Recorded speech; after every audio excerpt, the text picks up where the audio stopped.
नमस्कार दोस्तों, स्वागत है आपका हमारे YouTube चैनल पर जिसका नाम है परीक्षिता एकेडमी। जैसा कि आप देख पा रहे हैं, आज हम इस विषय पे चर्चा करेंगे कि MPPSC का जो रिज़ल्ट है वो कब आएगा। MPPSC प्री 2021 जो एग्ज़ाम हाल ही में 19 जून को कंडक्ट करवाई गई थी, जिसका स्कोर कार्ड भी जारी कर दिया गया है, लेकिन रिज़ल्ट अब तक नहीं आया है। तो आपके मन में निश्चित ही क्वेश्चन होगा और इंतज़ार भी कि आखिर में PSC का रिज़ल्ट कब आएगा। न सिर्फ 2021 की PSC बल्कि 2019 की PSC, 2020 की PSC का भी यही हाल है। तो आइए जानते हैं कि क्या कारण है रिज़ल्ट के देर से आने का।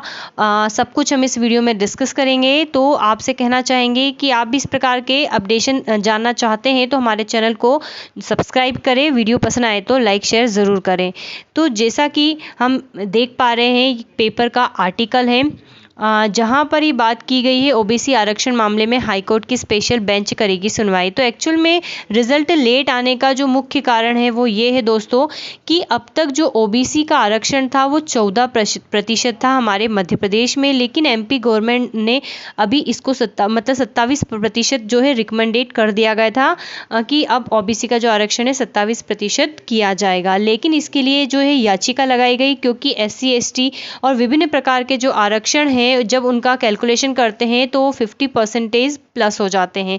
और संविधान में ही कई कुछ ऐसे जजमेंट है जिसमें कहा गया है कि किसी भी हाल में 50% से अधिक जो है आरक्षण नहीं होना चाहिए, नहीं तो इससे योग्यता प्रभावित होगी। तो इसी के लिए जब मध्य प्रदेश ने गवर्नमेंट ने 14% से 27% आरक्षण कर दिया तो याचिकाओं का दौर शुरू हो गया। जैसे कि हम पढ़ पा रहे हैं कि मध्य प्रदेश सरकार द्वारा OBC आरक्षण 27% किए जाने के संबंध में दायर 64 याचिकाओं की सुनवाई मंगलवार को हाईकोर्ट में टल गई। ठीक है, तो ये बात की गई है 16 अगस्त को सुनवाई थी और इसमें कुछ नहीं हुआ। और आज यानी कि 22 अगस्त को इसकी फिर से डेट लगी हुई है, फिर से इसकी सुनवाई है।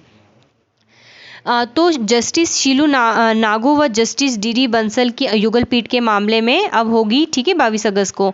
तो गौरतलब है कि आशिता गुप्ता सहित अन्य की तरफ से प्रदेश सरकार द्वारा OBC आरक्षण 27% किए जाने के खिलाफ जो है याचिका लगाई थी कई लोगों ने, और कुछ लोगों ने इसके पक्ष में याचिका लगाई थी। तो जो जनरली तो उसी में है जो न्यायिक प्रक्रिया में मैटर उलझा हुआ है।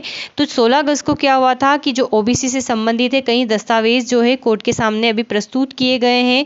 फाइनली उस दिन फिर कुछ नहीं हुआ, फिर उसके बाद उनको पढ़ा जाएगा उन तथ्यों को या जो तमाम पुराने जजमेंट है, फिर उसके ऊपर दोनों पक्षों के द्वारा बहस की जाएगी और फिर जो जस्टिस होते हैं वो जो उपयुक्त समझते हैं वो काम होगा।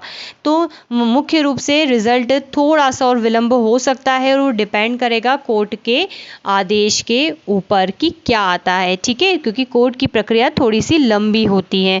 और दूसरी बात यह है कि जब 2021 का MPPSC का रिजल्ट जो एग्ज़ाम होने वाली थी, तो यहाँ पर भी कुछ याचिकाकर्ताओं ने कोर्ट में यही याचिका लगाई थी कि भैया 2021 का कि आप 19 जून को एग्ज़ाम मत लीजिए और पहले ये डिसाइड कर लीजिए कि एक्चुअल में आरक्षण कितना रखना है। प्री का भी एग्ज़ाम कंडक्ट मत करवाइए। हालांकि प्री का एग्ज़ाम कंडक्ट हुआ था और 3 परीक्षाएं वेटिंग में चल रही है। ये अपने आप में एक इतिहास ही है कि 2019, 2020 और 2021 जो है इन परीक्षाओं का हाल 14% और 27% के जाल में उलझा हुआ है और 2022 चल रहा है, अगस्त 2022। निश्चित रूप से 2022 का PSC फिर कब होगा, ठीक है, क्योंकि 2019 में जो एग्ज़ाम दे चुके हैं मेंस तक, इंटरव्यू तक, उनका भी कैंसलेशन की चर्चा है। ठीक है, खबरें आ रही हैं कि पहले डिसाइड होगा, उसी के अनुसार, उसी नियमों के अनुसार जो है कैंडिडेट सिलेक्ट करेंगे और एग्ज़ाम कंडक्ट होगी। 2020 में भी यही होगा। मेंस इसके भी लिख चुके हैं 2020 के भी स्टूडेंट्स, लेकिन फिर से इसकी भी वहीं पे कथा कहानी अटकी हुई है, इसलिए 2021 को अभी प्राइमरी स्टेज में रख लिया गया है कि भैया जब कोर्ट, आयोग का ये कहना है कि जब कोर्ट जो डिसाइड करेगा तो उसके आधार पर ही हम फाइनली अब रिजल्ट डिक्लेयर करेंगे। क्योंकि कोर्ट के चक्कर में हमने 2019 की एग्ज़ाम करवा दी, हमने 2020 की मेंस एग्जाम करवा दी, लेकिन फिर जब बात प्राइमरी पे ही आ रही है, प्री वाली एग्जाम पर ही आ रही है, तो क्यों ना फाइनल जजमेंट का इंतजार किया जाए।